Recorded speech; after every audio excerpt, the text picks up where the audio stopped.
Hey guys, welcome to Wide Awake News Radio. My name's Charlie McGrath. I am your host. I am the founder of WideAwakeNews.com, Wide Awake News Radio. Joining me here in just a minute, we're going to have Gabe Elton, longtime supporter of this program and the website, with a fantastic deal that I'm glad, but I'm a little envious, I guess, because I bought some half-ounce from here a while back, and he's got some koalas that he's going to talk about, half-ounce koalas, that are a smoking, screaming deal that I'm certainly going to pick some up probably right after the program tonight. All right, here's what I'm going to do. I'm going to bring Gabe on right away because this email he sent me today, the 10 reasons why, top 10 reasons or top 10 drivers for gold in 2014. I want to hit every single one of them. We only have an hour to do it, so I'm going to bring him on right away. I do want to just let you guys know real quick that there won't be a Doomcast being recorded tonight. For those of you who've not heard that before, it is the little project Doug Owen of BlacklistedNews.com and I are we're now 20 plus weeks into this thing, and we're going to wait to record it tomorrow. Why do you ask? I'll tell you why. Because Doug Owen just had himself a little baby doomer, and we want to congratulate and wish them both the best, all three of them, I should say now, the best. Little Mason Owen. There's a little doomer named Mason Owen out there in the world. It all went well. Some of you following the Doomcast know that that him and his wife are expecting. She's fine. Everybody's fine. Everybody's home. Everybody's healthy, and we could not be happier for Doug and the missus and Junior. All right, let's bring on Gabe Elton, Austin Rare Coins and Bullion. Gabe, how are you, my friend? Fantastic. Always a pleasure to talk to you, Charlie. Glad to be back on the show, man. I'm glad to have you back on the show. Hey, and you sent me this email today, top 10 drivers for gold, and I want to pick them apart one by one because, without a doubt, this is the most informative piece I've seen making the case for gold in 2014. Let's just put out real quick. Austin Coins. I always screw it up. I want everybody to get the market tracker. AustinCoins.com. Get over there, get their market tracker. We'll talk a little bit more about that towards the end of the show. You also get the Austin report, which I have right here. I want to talk a little bit more about that. But first, I want to get into dead bankers. Gabe Elton, have you seen the rash of dead bankers lately? It's amazing. They're dropping like flies, and it seems to happen over and over again. And people in Hong Kong, people in Europe, people here in the States, it's all over the world. It's a worldwide phenomenon. It is a worldwide phenomenon. I put out a video about it last night. The latest death, as of last night, was a 33-year-old individual in Hong Kong, went to the 30th floor and heaved him or herself off of there. No name released yet as of the time I made that video last night. Workers saying that, or co-workers saying he or she was under a lot of pressure from banking, higher ups. So that is the third in 2 weeks just at J.P. Morgan.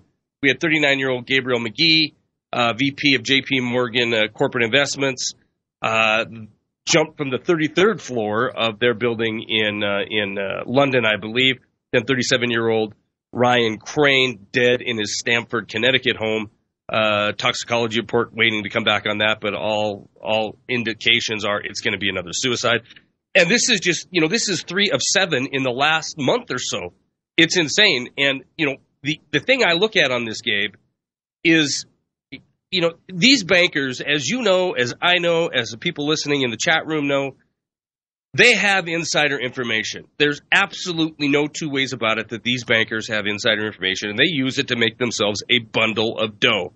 It doesn't matter if they facilitated the information that they are privy to, or if they have information that indicates a decline or an increase in the economy. They make money either way.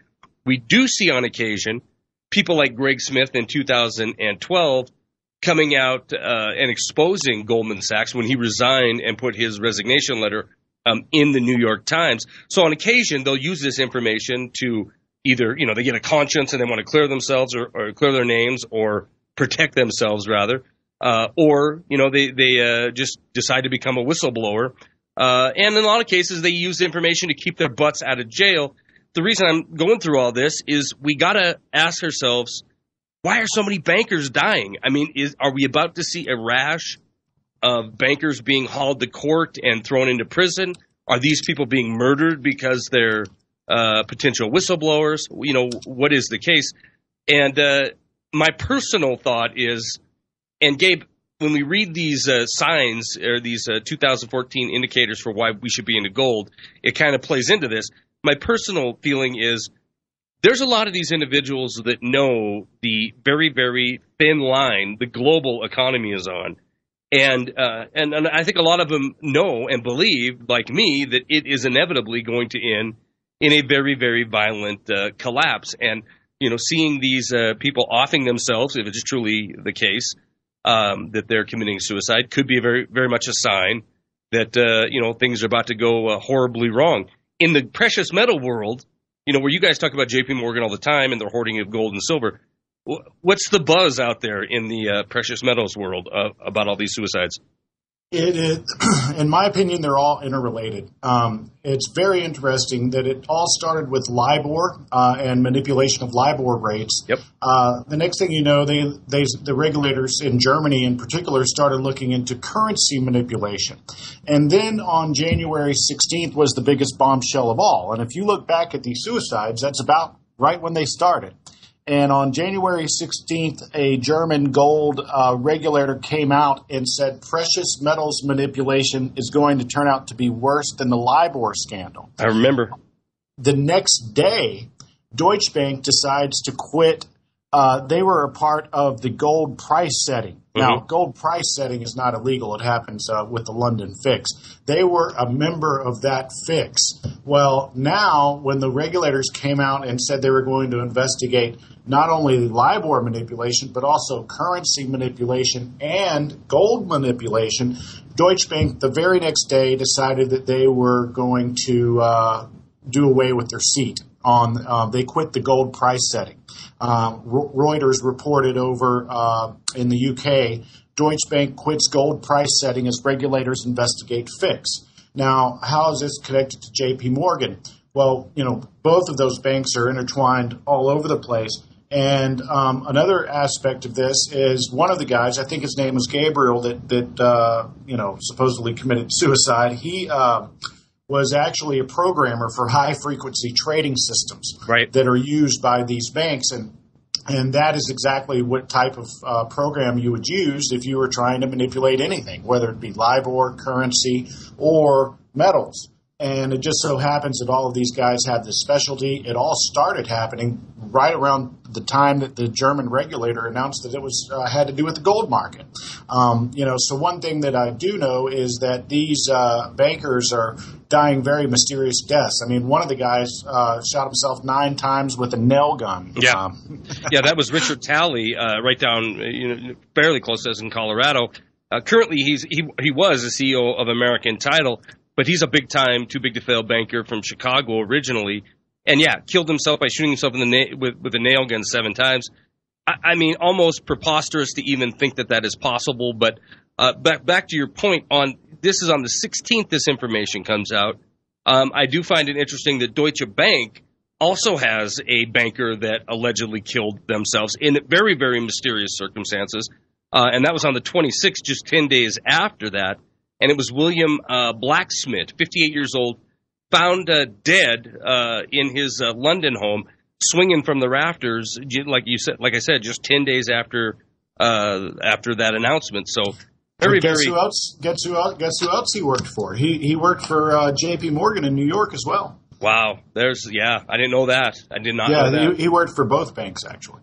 And what else do we have here? Outside of J.P. Morgan, we had a Mike Duker, I believe is the way you pronounce it, chief economist for Russell Investments, and a former Fed economist. He was found dead on the side of the road near the Tacoma Narrows Bridge in Washington State. So it is an indicator of something, right? It's definitely an indicator of something, and it's worth it that we all keep our eye on that, without a doubt, don't you think? I would say it's even more than an indicator of something, because the Wall Street Journal reporter that was reporting on all of this, he went missing as well. Right. He went out for a walk on a Saturday, and he hasn't been seen since. And the guy has had a liver transplant and needs certain medications, and nobody's seen him.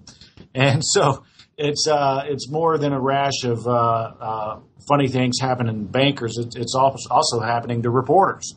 So it's something to watch for. I have a hard time believing that these guys are killing themselves. I happen to believe that they're being taken out so that they don't have loose lips to the investigators and regulators. I agree with you. It may be my conspiratorial nature, but I absolutely agree with you. And even Christine Moter, she is the head of the Prevent Suicide Hotline or Prevent Suicide organization, on a national level. She even talked a little bit in the press about how bizarre this cluster is, or this cluster in this community of suicides is. So certainly something we're going to keep watching for sure. All right, we have 10 minutes before our first break. I want to get into this report, but before I do, Gabe, tell us about these specials while I sit here and look at my $18 half-ounce year of the horse coins that I got here. They're absolutely beautiful, by the way. They are. They're a fantastic coin. We have just a few that we're able to release at $14.75 a coin. We're willing to sell up to $500 at that price.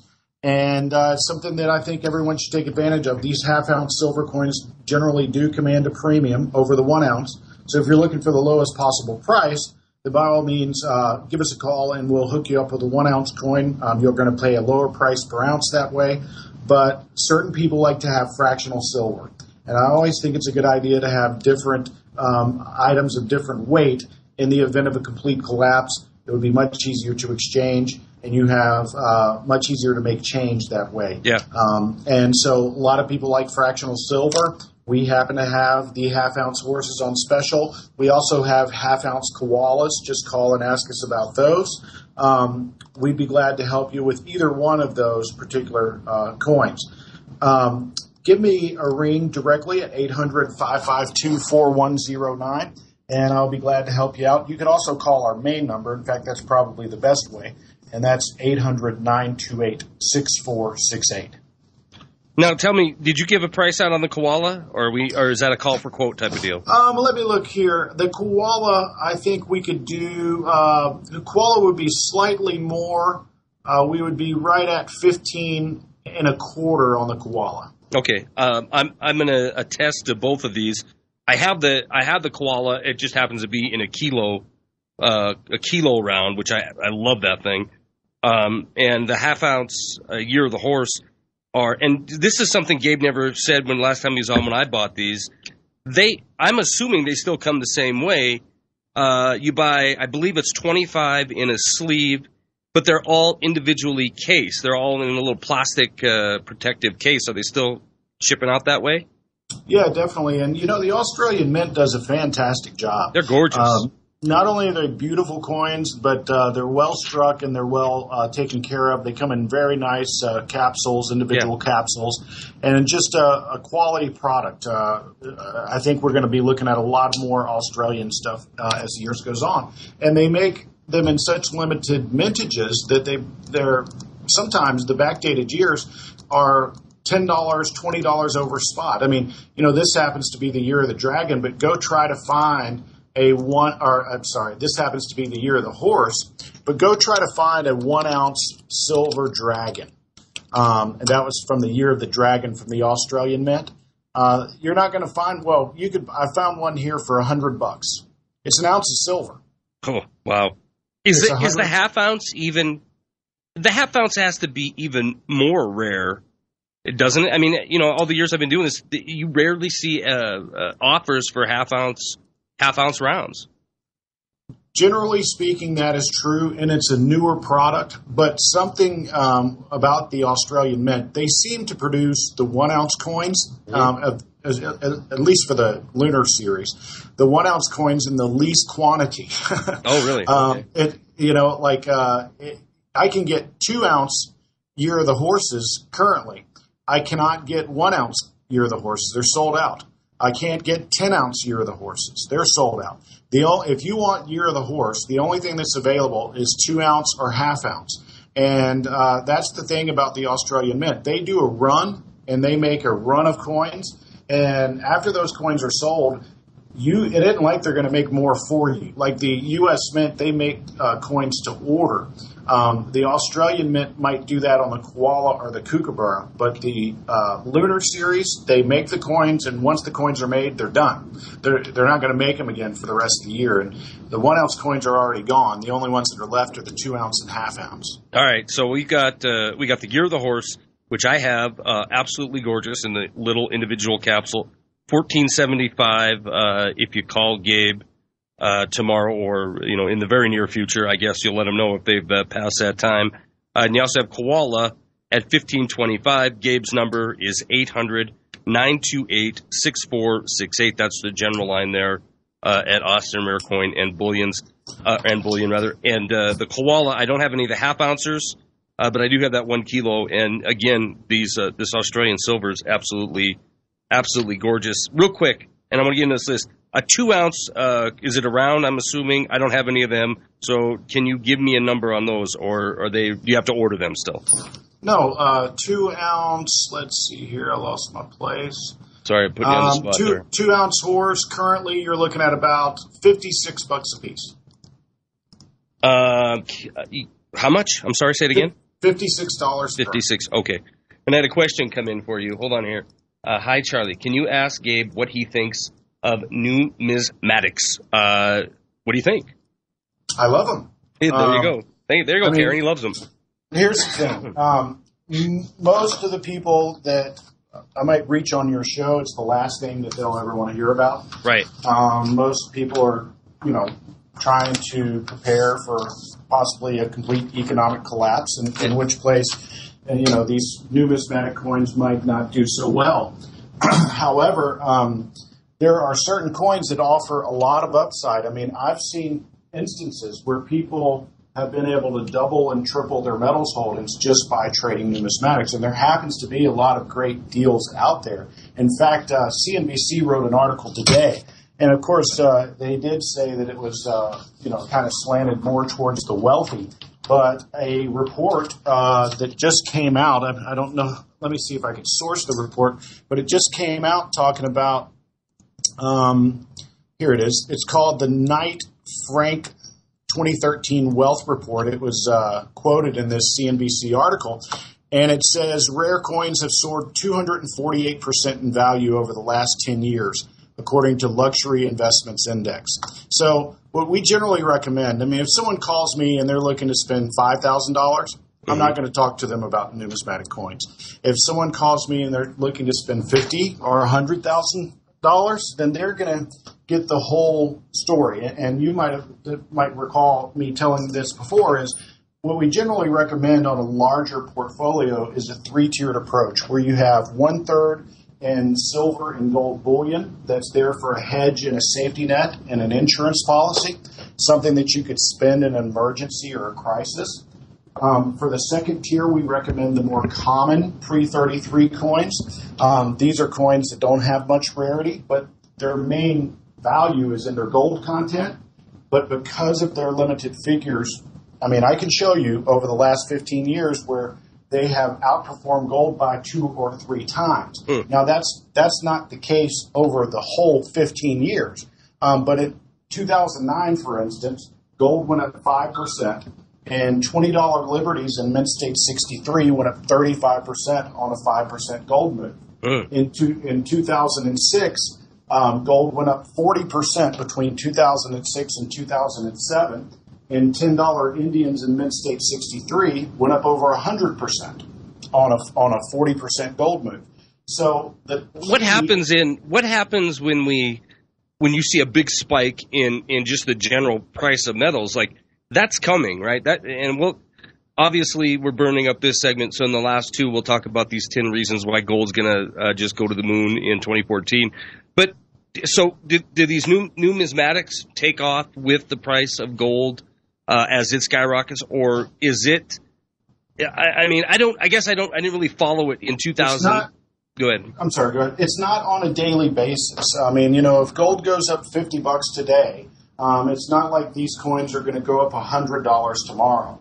But if gold goes up $50 and then hangs there for a week or 2, well, then these coins will respond accordingly, and more often than not will outperform gold to the upside. Okay. And these coins, the second tier, or the more common date coins, you can use to trade with, to trade for more bullion, for instance. People in 2006 who bought 20 $10 Indians in Mint Stick 63, at the time they were $18,000. A year later, I could buy those 20 coins for over $36,000. In fact, I recall it exactly. It was $37,500. That's an extra $19,000 that they could use for bullion. Yeah, and you've told the story even about silver and that same effect, where people have I can't remember if it was the state release. It was the Hawaiian volcano and that's the right. Canadian Timberwolf. Yeah, and they're like sevenfold increase in just holding it for a few years. All right, we're going to be back with Gabe Elton. I definitely want to cover these 10 reasons the gold's going to skyrocket, and it's gold specifically. We'll be back with Gabe Elton of Austin Rare Coins and Bullion and more Wide Awake News Radio right after this. Hang tight. All right, Charlie McGrath back with more Wide Awake News Radio with my host, or with my my guest, Gabe Elton of Austin Rare Coin and Bullion. Real quick, if you just joined us, the special Gabe brought to the program is the Year of the Horse half-ounce rounds for $14.75. The koalas at the same size half-ounce koalas, $15.25. His number 800-928-6468. We talked a little bit more off air about some of the incredible small fortunes that were made by individuals buying. In some cases silver, in some cases gold, but quadrupling and even a lot more than that in short order. But we could talk about that for the rest of the hour. But I definitely want to get into this top 10 drivers for gold in 2014. I'm going to email this out to all of the folks who subscribe to the Wide Awake News email, or the newsletter rather. And if you want this, I'll also have a link to it up at wideawakenews.com. Or I'm sure you can get a copy of it if you go to Austin Rare Coins. Gabe, do you have this posted at your site by chance? Well, I did, and this is one of the things that I wanted to bring up. This isn't a new email. This was sent out on January 27th, and it is on the Austin Report. It's probably not on the front page anymore, but right. We posted that on the Austin Report. And since we sent the email, gold's up 5%, silver's up 9% in just 3 weeks. Wow! So it's coming to fruition, if you will. And there's been some developments about the things that we pointed out. But like you said, I think it's important to try to cover this from top to bottom. Here we go. We're going to go with number one. What is going on with gold? Number one, paper to gold leverage is higher now than in any time in history. Gabe Elton talked to that a little bit. So what that means is COMEX is what sets the price of gold and silver. It's based on the trade of paper contracts. Generally speaking, you've heard the term naked shorts. Well, that's basically what's going on. It's a form of fractional reserve banking where the amount of paper contracts that are being sold is more than 100 times the amount of real gold that they have there for delivery. And under that point, there's a chart there that just shows the leverage skyrocket. Yeah. It's never been higher. They don't have any gold. And that sort of brings us to number two, that they only have 371,000 ounces of gold on hand. Now, if you track that at all, the maximum position limit on the COMEX is 3,000 contracts. Well, 3,000 contracts equals 300,000 ounces of gold. And what that means is if a single entity were to stand there and take a max position and stand for delivery, it would consume 81% of all the COMEX inventory that they currently have. And this sort of covers number three. Well, hold on a minute. I want to stop on that, on number two for a second. Sure. Number two was the COMEX only has 371 ounces of gold on hand. 3,000 contracts is maximum on the COMEX, equal to 300,000 ounces of gold, 71,000 remaining, or 81%. Who is the do you know who is the largest holder of contracts on the COMEX?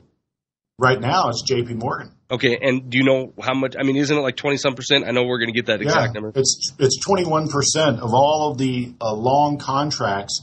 So in other words, if you had 100 contracts, 100 contracts of people who were standing to bet that gold was going to go up in value. Right. JP Morgan owns 21 of those. And basically, it's illegal. I mean, it's the same thing as it being illegal for them to manipulate gold and silver to the downside. In a free market, a single entity should never be able to own 21% of the available market. Yeah, no kidding. I mean, there's position limits that prohibit this. But JP Morgan obviously flies above the position limits. However, it used to be an extremely bad thing because JP Morgan was cornering the market to the short side. They have now switched that position and are starting to corner the market to the long side. And that's hugely important because love it or not, like it or not, I despise these institutions that are too big to fail and have this kind of ability and power. But if you're sitting on silver too, if you're sitting on gold or silver, these guys are positioning themselves for that to run to the moon. I mean, that's the only reason JP Morgan would do this, correct? Well, that's what everyone was thinking, and there have been some developments since this email that has kind of thrown a curveball in everyone's thinking, is that JP Morgan was doing this for themselves on behalf of the Federal Reserve.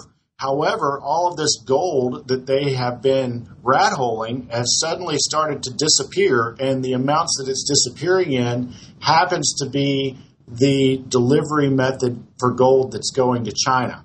I'll kind of touch on that here in a second. So instead of working for themselves or the Fed, they may be working for the government of China. Interesting. All right, let's jump to number 3, which this probably goes into that. 300 tons vanish into thin air. Take it away, Gabe. Well, in 2013, GLD lost more than 40% of their inventory. That is an extraordinary amount. It's over 300 tons of gold. And no one knows where it went. Like if you or I held the ETF GLD and you or I wanted gold delivered to us, they would laugh at us and tell us no way, no how.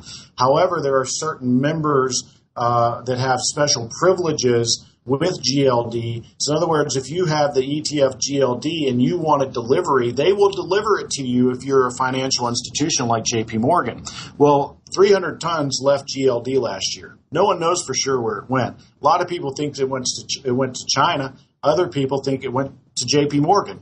And now what we've found out since then is both of those things might be true. It might have went to JP Morgan first so that it could end up in China. But the fact is that it's gone.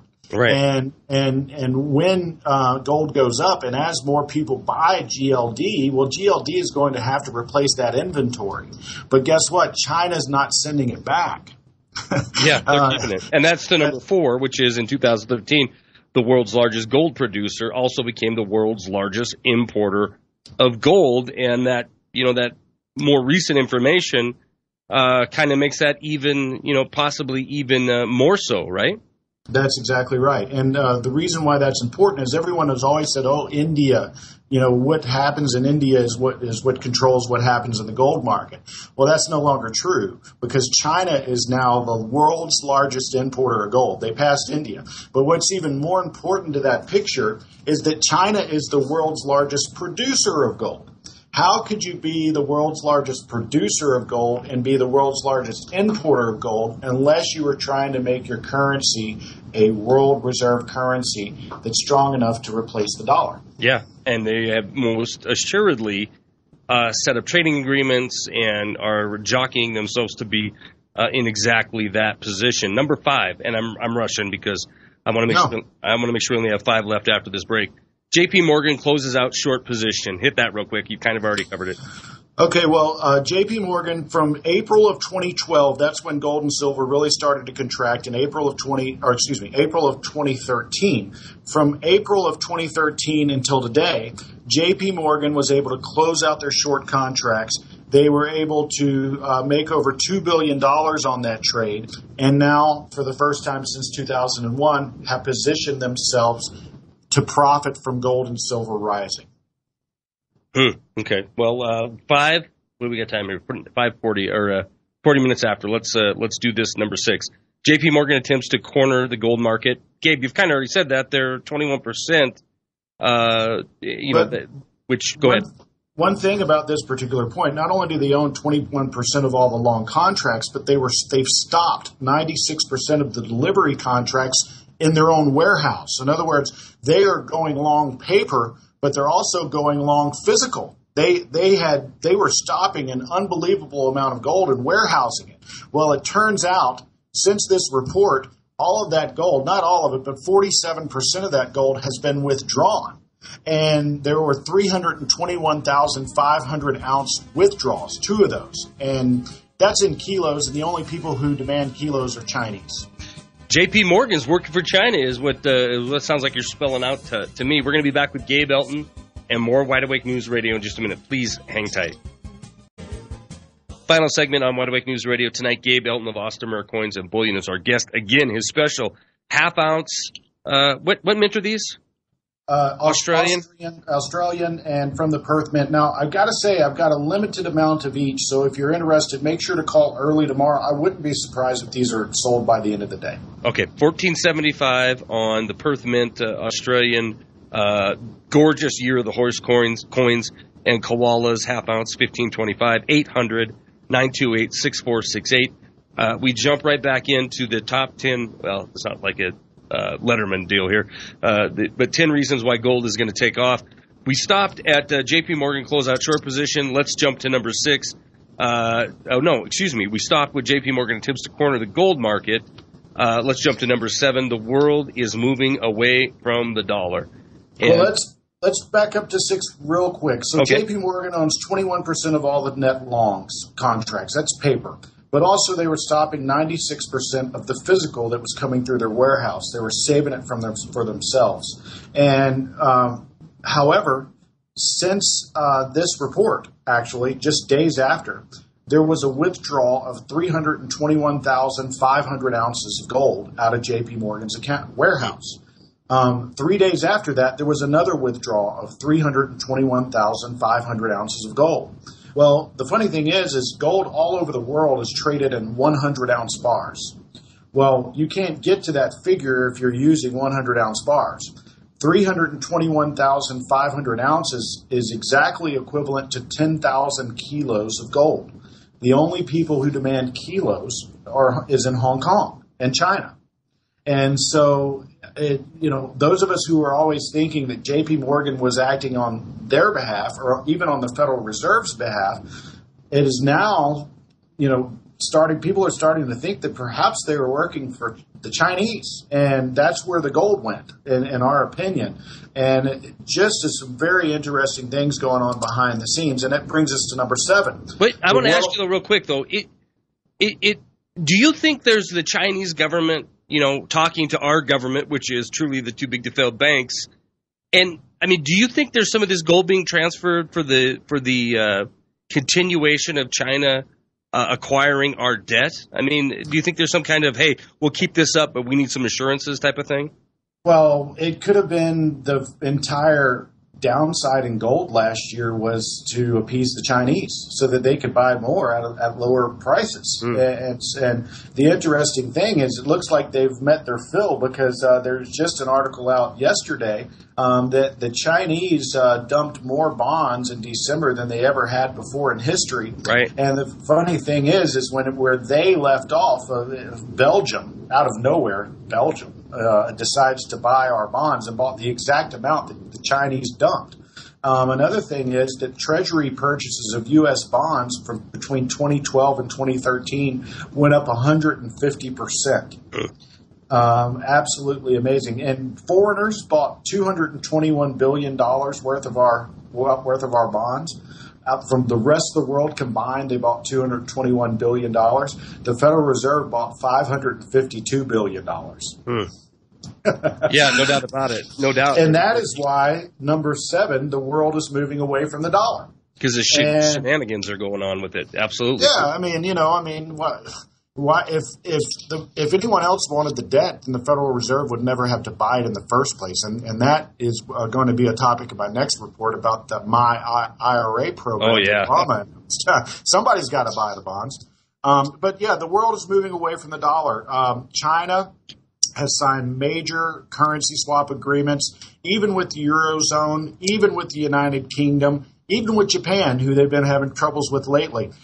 They've agreed to do away with the U.S. dollar and trade amongst themselves. They've done away with the U.S. dollar when they trade with Brazil, Russia, China, India, and South Africa have all signed an agreement. The rest of the world is trying to get away from the petrodollar. And the end of the petrodollar, which is the U.S. dollar status as the world reserve currency, is the end of the way of life in America. I remember Gary mentioned last time we were on, as long as the beer's cold, everything's fine. And as long as the beer gets hot, that's when people will come out and start protesting. Well, it's not up to us how long the beer stays cold. It's up to the rest of the world. They stop buying our debt, and there goes the U.S. dollar, and that seems to be what's happening. And I think that's what brings us to number 8. I don't know if you've ever heard of Jim Willie. Yeah, you betcha. Yeah, people refer to him as the Golden Jackass. He has a website and writes a financial newsletter that's by subscription. And I think this is a major point to this, is he's a subscription-based financial newsletter writer. He says that this year, in 2014, there's going to be a global currency reset. Now, we're going to still be seeing Benjamin Franklin on the $100 bill, but trade amongst nations will be settled in an international currency, of which a part of it will be based on gold and silver. He claims that in order to do this, there will be a global currency reset. Now, you might recall that, in the 1700s, 1800s, and even early 1900s, the price of gold and silver was set by the government. Yes, $21 an ounce forever, and then the reset. Yeah, that's right. That's exactly right. We went from $20 to $22 to $35. Well, the reason why they have to do that is because if money is based on gold, well, and they want to keep the value of the money to be, standard, well, then they have to set the price of gold. He claims that his sources tell them that there's going to be a financial reset and an international currency that will do away with the dollar, and that in order to do so, that gold will have to be repriced to $7,500 an ounce, and that silver will have to be repriced to $250 an ounce. Now, personally, Charlie, I don't have the wherewithal to make those kind of predictions. You're never going to hear me say that in 2014 gold is going to be $7,500 an ounce and silver is going to be $250 an ounce. However, if I were a financial newsletter writer, I wouldn't be saying that either, because either one, he's right and we're all screwed, or number two, he's wrong and he's going to go into early retirement because no one's going to pay him to give him that type of financial advice. That's exactly right. He's really well known, and this is what he's saying. He says there's going to be a reset, and that gold will be priced at $7,500, silver would be priced at $250. Now, go ahead. Well, I was going to say, do you know? Have you actually spoke to Jim Willie to try to get a handle on where this information is coming from? I'm assuming, like you said, since he's it's a pay for newsletter that he's putting out, and he is in the world of gold bugs, he's quite famous.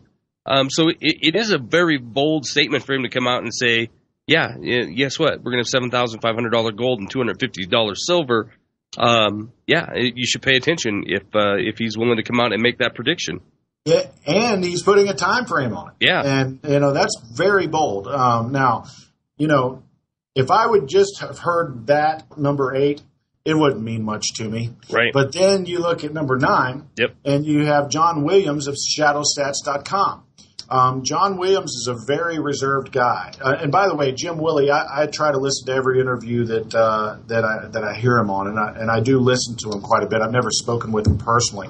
But John Williams, our company has spoken personally with John Williams in the past. It's been several years ago. But he runs a website called shadowstats.com, and this guy is the most reserved guy you'll ever see. I mean, he's a statistician, and what he has said has really raised my eyebrows. He's always claimed that, eventually the United States will experience hyperinflation. Right. However, he now is saying that it's going to start this year. And I've been following John Williams for almost a decade, the better part of a decade for sure. And he's never said things like this. He says that it's going to start in 2014, hyperinflation. Now, And that's why, you know, some of my coworkers laughed at me when I went to number 10 and said the sum of these things together. They're like, "Oh, what a cop-out. You could have picked something else." And you know what? You're right. I could have picked something else for number 10.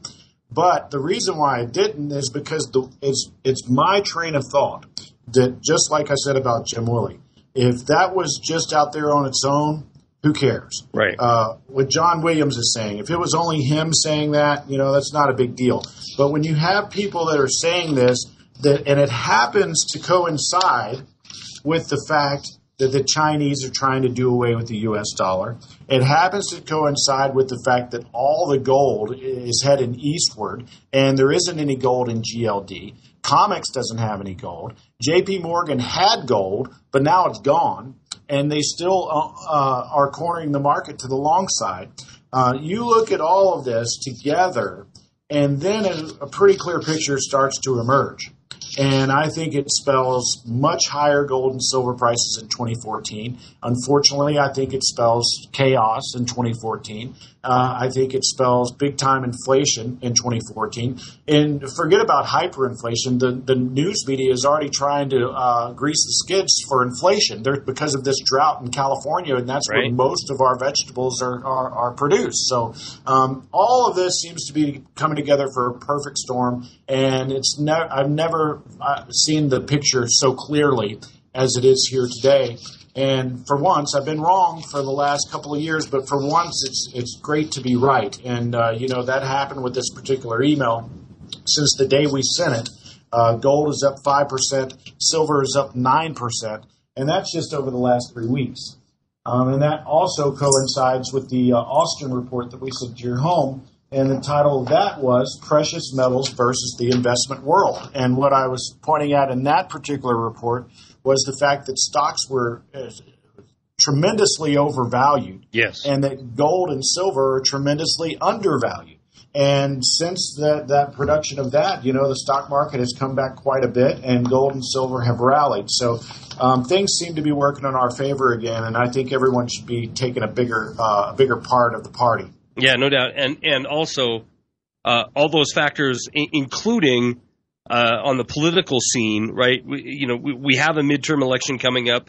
Obviously, it's a lame duck president, and I think the Democrats are going to get absolutely smacked down or smacked around between now and the next presidential election. But it always seems that if there's big financial moves, up, down, sideways, if there's big shakeups, it always seems to be either an election year or a midterm.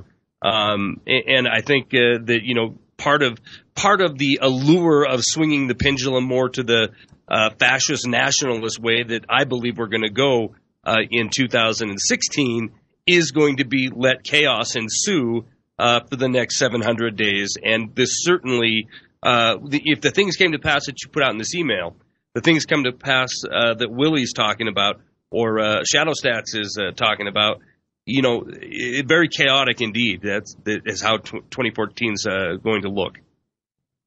Yeah, definitely. And the only thing that I can see, and I tell you what, I'm not only haven't been only increasing my purchases of gold and silver, but I'm also increasing my purchases of lead and storable food.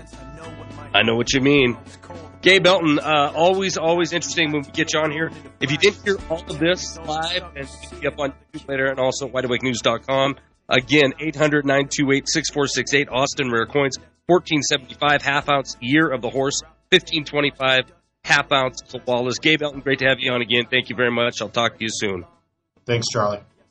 All right, guys, stay tuned for the rest of the great broadcast coming here on the Rinse Radio Network. And again, if you're hanging out for the Doomcast, it will not be recorded tonight because of a new little doomer that came on the scene. Doug Owen and his wife are now proud parents of little Mason. All right, guys, we'll see you back here next time. Enjoy the rest of the programming. Have a good night. Peace.